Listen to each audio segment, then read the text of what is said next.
instead of a school playground, a tear instead of a beaming smile. Focused on the grind, never kick back. I ain't holding shit back. This 40 still poking where my rib at. Little homie moms never can where her kids at. This bodega corner store where she get a fix at. Yeah, you know what it is, man. Cortez.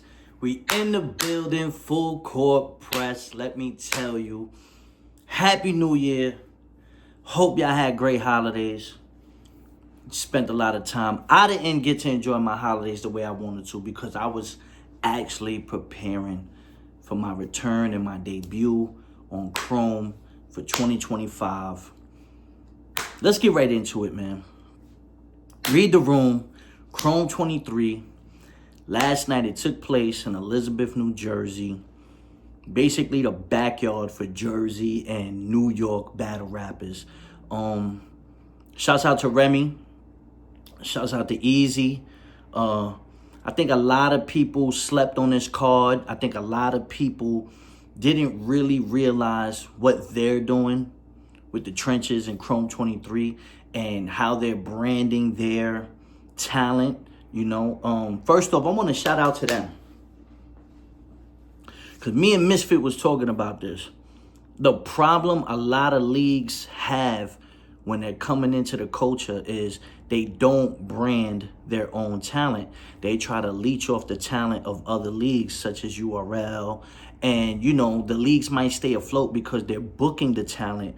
But eventually it just falls flat because they haven't never branded their own battlers, their own farm system, none of that stuff. So when you really pay attention to what they're doing with the trenches and Chrome23, yeah, they book the names like myself and Suge and Chiron, but they also have it to where they're really putting in work with new faces and giving them the shots, which is why King, Muop, you know, Tex, that's why people like them were on the card. So first off, shout out to them because I like to see the progress. You know, I'm always talking about the culture. I'm always talking about seeing the culture progress and get to the next level. And things like that is what's going to help push this culture to the next level. Props to them. Now let's get to the card. Read the room. Let's talk about Cortez and King, of course. Listen. Coming into this battle, I had told people, I spoke on 3 Letterman, I spoke in the face-off, and I told people, I was like, yo, look, this is going to be a different Cortez. It's going to be a different Cortez. It's going to be a different Cortez from here on out. I'm not going to play and gamble with my opportunities. I'm not going to take certain things lightly the way I once did. I just feel like I'm blessed to be in a position to always be able to get opportunities on the camera. And in the past, I might have just taken those things for granted.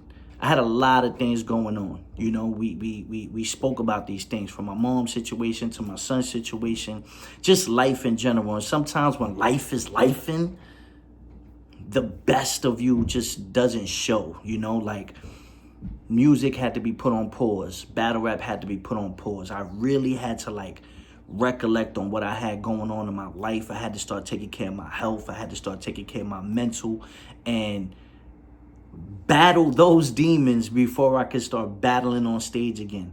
And I think the break that I had was greatly needed on both parts because it also allowed for me to step back on stage and make people appreciate what I bring to the table because they haven't seen me in a while. And that's a good feeling. 15 years in this culture, that's a good feeling to see people respond the way they responded to me yesterday. So, shouts out to the fans for that, you know. I'm truly humble. I'm truly motivated. Like I said in the face-off, I said I was going to address some things. And I was going to talk about some things. And I spoke a lot, you know. First off, King, great up-and-coming talent in this culture. A lot of people say him and Eunice are on a trajectory for the new guys. I definitely believe that. Only thing I say is, though, let's not do it too early. Let them even cook up more, you know, let them cook up more, let them build up more, let them really, really hone their skills so that by the time they finally clash, we'll get that classic new feel. We'll get that JC Chiller type of feel, you know, that surfing Kayshawn type of feel. Like if they're not going to be at that level, then I don't want to see them battle yet. And I think both of them can get to that level. So, you know, shouts out to King. Now, King, again, like I said, in this battle leading up to it, I say, yo, bro, what you gonna do is you're gonna have to prove if you're one of the new guys that's here to stay or if you're just gonna be one of the guys that are just stuck.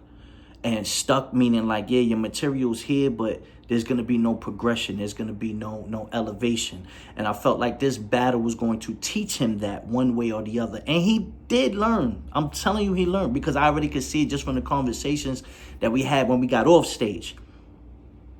Very humble, eager to learn, loves the culture. He's not just here for some clout. Like, no, he loves to be in the culture. And it was a beautiful thing, you know. I spoke about my son's situation, and then after the battle, he introduces me to his father. And the fact that I got to see his pops watch his son battle, that to me was special. You know what I'm saying? It's like 6 degrees of separation type thing, you know. So, you know, shouts out to him. I think he did great. His first round was really dope. His second round was good. I feel like the dyslexic scheme was incredible, you know. Little things here and there in the battles, you know, in the battle that I saw that he could work on and stuff is stuff that I'll address with him, because I told him, I gave him my number. I said, yo, look, it's part of my job also to not only elevate the culture with what I can do, but pass down the knowledge and give the torch to those that are coming after me in the culture, you know. So, you know, all those people that think of us as like we're too Hollywood and, you know, we can't be reached. No, I'm willing to give game. I'm willing to teach game, because I feel like that's the only way the culture is going to progress, with the new talent and the new faces. I'm tired of the culture being in a loop and they constantly coming back to people like us. So, King, dope. What I did, I was in my fucking bag. I knew King was a puncher. So in order to combat that, I can punch, but I'm not just a puncher. I do everything. I get personal. I got flows. I could dance in and out of pockets, just address some things and just be very intricate and learn how to box. And battle rap is like the sweet science. So, you know, you line up a jab, you throw a hook, you do all this. And I just felt like that's what I did in this battle. I felt like I showed that it's not just a one motion type of thing. I feel like I was just doing everything in this battle. You wanted flows, I gave it to you. You wanted some real talk in the third, I gave you that. You wanted some intricate counter writing, I did that. You wanted punchlines, I did that. You wanted some real street talk, I did that. I gave everything, you know. And just to see the response and stuff, again, I'm very, very humbled, and I'm here. I still got it. You know what I'm saying? I still got it. I feel refreshed. I feel re-energized. I feel like I got more to offer for the culture. So again, I'm appreciative for Chrome23. I'm appreciative for Remy for giving me the opportunity to get back on the stage and showcase what I could do, you know, because I do feel like people forgot. It's cool. Bodega is open all year long, 2025. I think it's time for me and Av to finally lock that in. I think it's time for me and Chef Trez to finally lock in. I think Bad News is another person that I think people want to see. I see a lot of people been tweeting that lately. Y'all tell me what y'all think. You know what I mean? I honestly think also me and Ilmac. I think it's time for me and Ilmac to have a battle. Besides that, I don't know. Y'all tell me who y'all want me to battle next. Besides that, the rest of the card, Tex and Clone, I watched it on YouTube. I think that was a really, really, really dope battle. I think it's a debatable battle. Clone, he does what he does, And I honestly never watched Tex, but I was really impressed with what he has. I think he has potential as well. It was his first battle, and I think they were just getting the not Clone, but I think he was getting the jitters off. But he's dope. Tex is dope. Just keep working, bro. Keep working. You on the right path. Now Muop and Muop, yo, like Muop was going.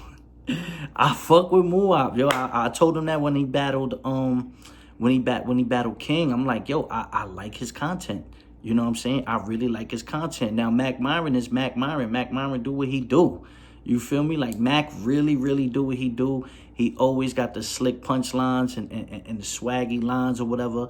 And honestly, I love that battle. You know, I only remember certain things from each of them because I was actually rehearsing. I knew I was going to go on next. So I do got to watch it again. And I will watch it on the VOD. But definitely Muop is still like in a good position because I know he didn't get killed or anything like that. And Mac do what he do. So again, the talent that's coming out of the trenches, the talent that's coming out of Chrome23, they're not dying. So you have to honestly respect that. If they're not dying, then that means they're doing something right. And if they're doing something right, then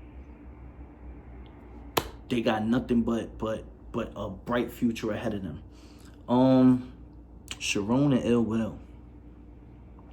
I knew the first round was gonna be them, you know, just testing each other out with certain schemes, and then I knew the rebuttals was gonna come into play. And Chiron's second round was so crazy, and then Ill Will rebuttals it and shakes the room. I just don't think Ill Will had enough after the rebuttal to steal the round. And I think the same thing happened in the third round. Like, I feel like Chiron was just on one. Like, just on one. Like, yo, Chiron, man, and I've said this before, I think he's, you know, I hate to say he's the best white boy. Like, I don't like that. That's like me saying, oh, I'm the best Latino. Like, I don't like those categories, but for the people that do say that, Chiron has been the best for a very long time. Some people might say it's A-Ward, but currently in the culture, just, I don't remember the last time Chiron had a bad showing. Like, I don't, you know, and he's him. He's him. He's himself all the time. What else can you complain about? Mike P and Shoi. I honestly got Shoi 2-1. Like, I feel like the crowd like was really ruining that battle. Like, if I go back and watch it and Mike P won, but I just didn't. I don't know. You know what I mean? I feel like both of them, they should have got a lot more respect on the stage with their performance. I feel like they should have got a lot more respect. You know, Shoi's been in this a long time. Mike's been doing this for a while. And, you know, I was really excited to hear that battle. I hope on the playback is better, you know, but you couldn't even really hear much from them. And that shit was whack. That shit was whack. You know what I mean? The crowd was really fucking up that battle. So I can't even really call that battle, to be honest with you. And the main event, Suge and Easy. That was a main event battle. That was a main event battle. I can't complain about that. Easy does what he do. He starts off with the whole alphabetical slaughter, and then he has Remy jump into it, and Remy says she loves him and all this. Like, yeah, like you gotta feed the culture and you gotta feed into it. If you're gonna be the villain, be the villain. That's the one thing I tell you, Easy. If you gonna be the villain in this shit, be the villain. You understand? And I think you just got to embrace it. Don't even fight it. Just embrace it. Yeah, you know what? I don't fuck with none of y'all. That's it. Be on your bullshit. You know what I'm saying? Me against the world. You know what I'm saying? Bonnie and Clyde type shit. Like, that's how you have to embody it. And that's how you're going to be able to keep moving the way you've been moving, you know? But I think you underestimated how much of a presence and respect Shotgun Suge has, especially in New Jersey. I battled Suge in New Jersey years ago. You know what I mean? So I know who Shotgun Suge is. I think you found out who Shotgun Suge was. That first round, yeah, he battled you and Remy. But I just feel like once you open the door and Remy ad-libbed in your round, you open the door for it. You know, it was a fire round. I even saw you giving them props like, yeah, all right, that round was hard. You know what I'm saying? Second round, just more Suge aggression. Like, I just liked Suge's aggression. I liked the way Suge carried himself. I liked the way he presented it. You know, some people gonna say he harped on the Remy and Easy situation too long. And if you feel that way, that's cool. But in battle rap, you have to know your surroundings and you have to know who you're catering to. So if he didn't do that, people would have looked at him like, that was dumb. So what do you expect him to do? He's gonna address what it is, especially when just a couple weeks ago, all the dirty laundry got put out. So you can't really be mad at that. I think the way Easy tried to combat it was good. I feel like he could have combated it a little bit more. And then the third round, I actually gave to Easy. Like, I felt like Easy was starting to really, really cook in that third. And like he wasn't gonna go down without swinging. You know what I mean? So shouts out to them. I got Suge 2-1. Overall, this event, I give this event an 8.5 out of 10. Like, this was a very dope event. Crowd lit, venue lit. How it's looking on camera so far lit. The commentary, I see my sis was on there. Her and Jay Smo. Fit, I'm gonna put the pressure on you. You need to come back outside. I feel like on the Chrome anniversary card, let's get Cortez and Misfit on a card again. I don't remember the last time me and Fit both battled on a card since our 2-on-2. And then before that, I don't even know if we ever battled on a card together. But it's fucking time. Let's go, sis. Let's bring sis back outside. Y'all tell me if y'all want Misfit and Coffee. Y'all still want to see Misfit and Jazz. Y'all let me know. Besides that, shouts out to Chrome23. Shouts out to Remy. Shouts out to the Culture one. Brooklyn. Murder Ave Gang. We out here.